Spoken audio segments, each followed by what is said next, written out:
매일 외신을 통해 뉴스를 체크하고 있는 제 입장에서는 최근 들어 외신들이 KF-21을 주제로 다루고 있는 횟수가 점점 늘어나고 있음을 피부로 느끼고 있는데요. 이는 다음 달로 예정되어 있는 시제기 1호의 출고와 깊은 관련이 있습니다. 이미 제목을 통해 어느 정도 오늘 포스팅의 내용을 짐작하고 계시겠지만 이 글을 쓰고 있는 시간을 기준으로 바로 어제인 2021년 3월 1일 불가리아에 소재하고 있는 군사 전문지 벌게오리언 밀리터리.com이 KF-21 시제기 출고에 대한 기사를 쓰면서 KF-21의 강점을 다음과 같이 정리해놓았습니다. 첫째, 4 혹은 5세대 마이너스급으로 만들어진 KF-21에는 여러가지 최첨단 기술이 투입되었음에도 불구하고 생산 가격과 운영 유지비가 저렴해 가성비 면에서는 최고의 전투기 중 하나가 될 것으로 보인다. 둘째, 현재 5세대 마이너스급으로 만들어진 KF-21은 그리 멀지 않은 미래에 5세대 전투기로 업그레이드 될 수 있는 기반 조건을 모두 갖추고 있다. 셋째, KF-21은 현존 최강의 공대공 미사일이라고 불리는 미티어 시계 외 공중전용 장거리 공대공 미사일과 현대 전투기 항전장치의 총알이라고 불리는 능동전자주사 배열 레이더를 자체 개발 및 장착하고 있어 먼 곳에 있는 다수의 목표물을 동시에 추적, 탐색할 수 있을 뿐만 아니라 미티어 미사일과 조합되면 까마득하게 먼 거리에서 적기를 격추시키는 시계 외 공중전도 가능해진다. 그리고 무엇보다도 놀라운 점은 이 불가리아 군사 전문지가 KF-21의 수출 시장이 아시아에 한정되지 않고 불가리아가 속해 있는 발칸 반도와 심지어 발칸 반도에 접경하고 있는 터키까지 확장될 가능성이 높다고 분석한 점입니다. 발칸 반도 국가들은 유럽의 화약고라는 별명이 생길 정도로 전쟁 발생 위험이 큰 곳입니다. 북한, 중국, 일본 등이 둘러싸인 대한민국처럼 그들에게도 국방력은 곧 생존과 직결된다고 할 수 있을 정도이죠. 특히 불가리아는 최근 미국 록히드 마틴 F-16의 블라크 78대를 도입하는 계약을 체결했고 2027년 인수할 예정입니다. 그런데 이 8대의 F-16V의 총구매 가격이 어마어마합니다. 인터넷에는 주로 기체 도입 가격, 흔히 유닛 코스트라고 부르는 가격만 표시되어 있는데요. 이 유닛 코스트만 보면 F-16의 블라크 70의 대당 가격은 KF-21보다 저렴해 보입니다. 하지만 전투기 구매 시 실제로 지불해야 하는 가격에는 조종사 양성 비용과 기타 물류 비용 등 추가적인 비용도 포함됩니다. 그렇게 계산된 F-16의 블라크 70 대당 실제 총 가격은 KF-21보다 훨씬 비싸진다는 것이 문제죠. 불가리아 군사 전문지는 그런 점을 생각하고 있기 때문에 KF-21의 미래 시장으로 발칸 반도를 언급한 것인지도 모르겠습니다. KF-21은 실제 개발에 들어간 시기와 거의 비슷하게 시작된 터키의 TFX는 몇 년째 제자리 걸음만 하고 있는데요. 벌게오리언 밀리터리.com은 터키가 차세대 전투기를 자체 개발하기는 힘들 것으로 보고 있는 것 같습니다. KF-21의 유력한 잠재적 고객 중 하나로 터키를 코 집어서 언급해 놓은 것을 보면 말이죠. 방산 계약에 있어 터키는 여러모로 골치 아픈 선례들을 남기고 있기에 정말 KF-21 구매 의사를 밝히더라도 고민해봐야 할 요소들이 있다는 것이 개인적인 생각입니다. 좀 더 상세한 내용은 기사 번역 이후 알아보기로 하겠습니다. 오랫동안 기다려왔던 대한민국이 만든 5세대 마이너스급 전투기 하이 KF-21의 시제기가 드디어 올 4월 대중들 앞에 그 모습을 드러내게 된다. 대한민국 방위사업청이 전한 소식에 따르면 한국항공우주산업이 설계하고 제작한 KF-21의 시제기 출고식은 원래 계획대로 순조롭게 진행되고 있다. 이 한국형 전투기는 실험기로 알려져 있었지만 이제 곧 실체를 가진 시제기로 등장하며 언론은 이 전투기에 KF-21이라는 이름을 사용하고 있다. KF-21의 등장은 대한민국과 대한민국 항공우주산업의 미래에 있어 매우 중요한 기념비적인 이벤트가 될 것이라고 정광선 단장은 말했다. 그는 국방부 산하방위사업청에서 한국형 전투기 사업단장을 맡아 KF-21 프로그램을 지휘하고 있다. 정광선 단장은 4월이 되면 대한민국이 마침내 실체를 가진 전투기를 보유하는 국가가 될 것이라고 말한다. 다음 단계는 지상 테스트 및 초도, 비행 테스트를 통해 이 시제기가 실제 비행할 수 있는지의 여부를 확인하는 것이다. 대한민국의 5세대 마이너스급 전투기 개발 프로그램은 거의 6년 전에 시작되었다. 대한민국 정부는 2021년 4월에 KF-21 전투기의 시제기 3대를 먼저 세계에 공개할 수 있을 것으로 예상하고 있으며 오는 2022년 말까지 나머지 5대의 시제기를 차례차례 보여줄 예정이다. 하지만 대한민국 정부가 KF-21의 비행 능력을 실제로 확인할 수 있으려면 2022년 7월로 예정된 초도, 비행 테스트까지 기다려야만 한다. 그때까지 한국항공우주산업 카이는 KF-21 전투기 시스템에 대한 여러가지 지상 테스트를 실시하게 된다. KF-21의 우수한 가성비와 도입이 예상되는 국가들. 대한민국은 현재 운용 중인 구형 전투기 F4와 F5 전투기를 교체할 필요가 있었다. 한반도에 거주하는 이 아시아인들은 직접 만든 KF-21로 그들의 전투 비행단을 가득 채우겠다는 목표 외에도 이 신형 전투기를 국제시장에 내놓아도 통할 만한 뛰어난 경쟁력을 갖춘 전투기로 만들고야 말겠다는 야망을 가지고 있었다. 국제시장에서 KF-21과 같은 5세대 마이너스급 전투기에 대한 수요가 정점에 도달하려면 아직 많은 시간이 필요하기 때문에 KF-21급 전투기에 대한 수요는 앞으로도 얼마든지 늘어날 가능성이 있다는 것이 전문가들의 분석이다. 대한민국 정부와 국민들은 앞으로 KF-21은 미국이 만든 5세대 전투기 F-35 및 F-22와 경쟁할 수 있는 능력을 갖춘 전투기가 되어주기를 희망하고 있다. 미국이나 러시아 등 다른 선진 전투기 제조 능력을 갖춘 나라들의 전투기들과 비교해본다면 대한민국이 만든 KF-21은 가격과 기술적 능력, 즉 가성비라는 측면에서 강력한 경쟁력을 지니고 있다. KF-21은 비록 4 혹은 5세대 마이너스 급전투기로 만들어졌지만 기체에 적용되어 있는 하드웨어와 소프트웨어는 진정한 5세대 전투기로 업그레이드 될 수 있는 기술 기반을 처음부터 갖추고 있으며 업계에서는 그리 멀지 않은 미래에 KF-21의 스텔스 기술이 한층 더 향상될 것이라는 소문이 다다하다.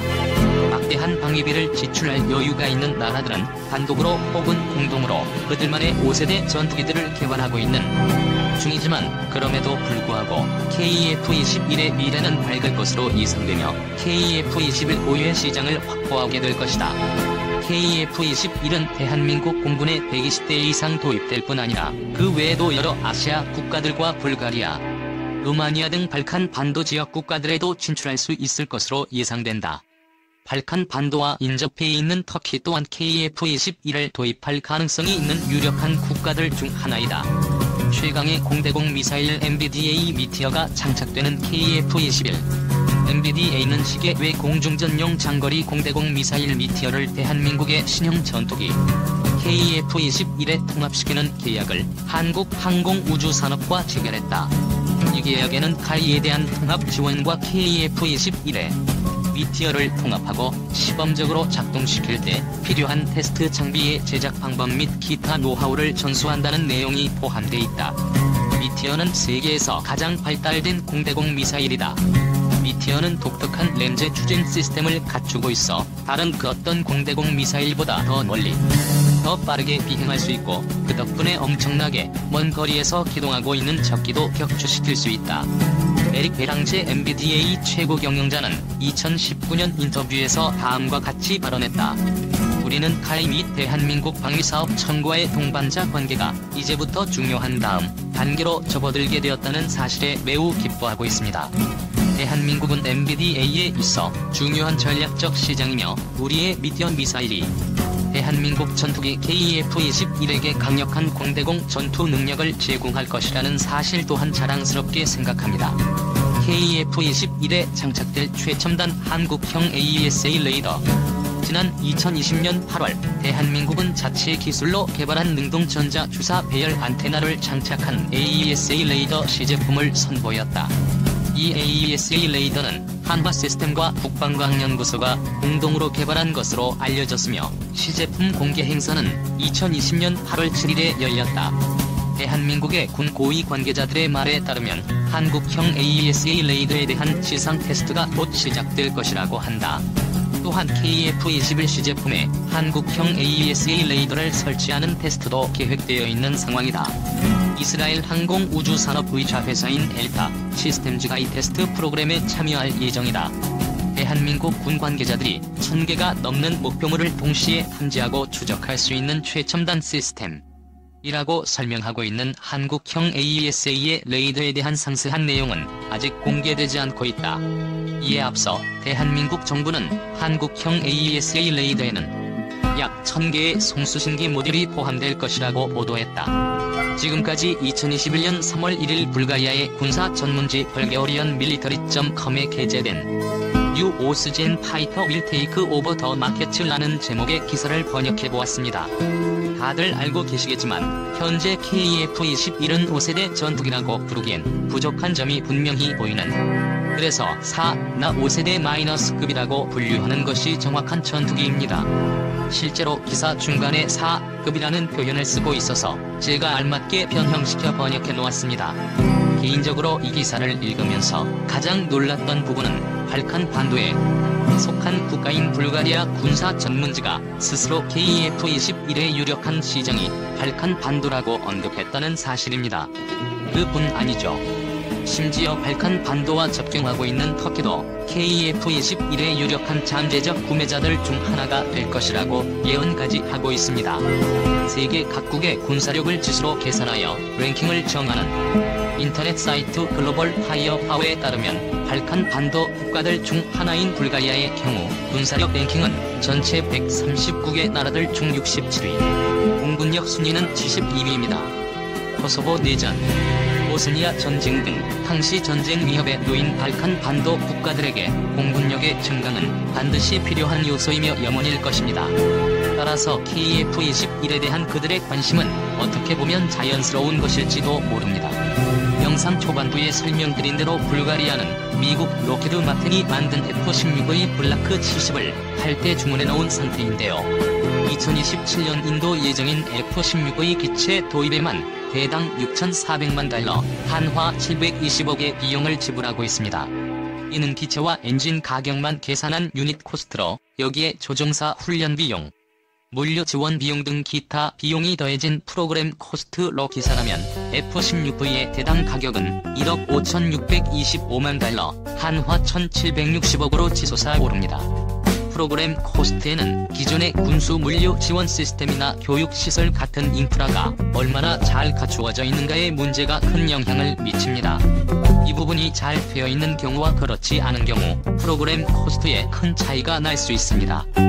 KF-21의 경우 양산 비용 10조를 생산 대수 120대로 나눈 조달 단가가 830억 내외로 추정됩니다.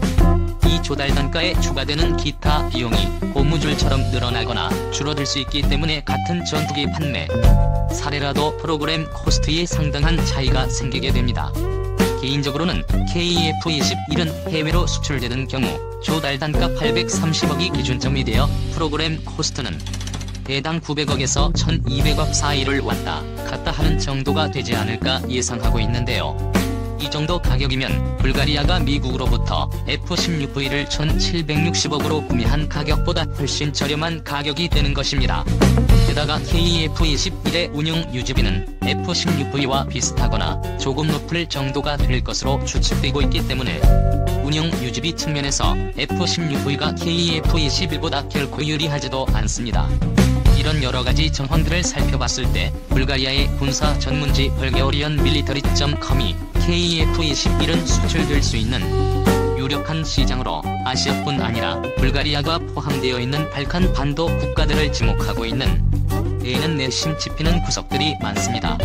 그들 입장에서 볼 때 KF-21은 스펙상 제시된 성능을 제대로 구현해낸다면 굳이 더 비싼 돈을 주고 F-16V를 구매할 필요는 없다는 생각을 하고 있음을 읽어낼 수 있기 때문입니다. 다만 유력한 KF-21 구매 희망 국가로서 터키를 언급한 것은 조금 의외인데요. 아직도 지지부진하고 있는 TFX 프로그램 진도를 보면 이해가 되지 않는 것은 아닙니다.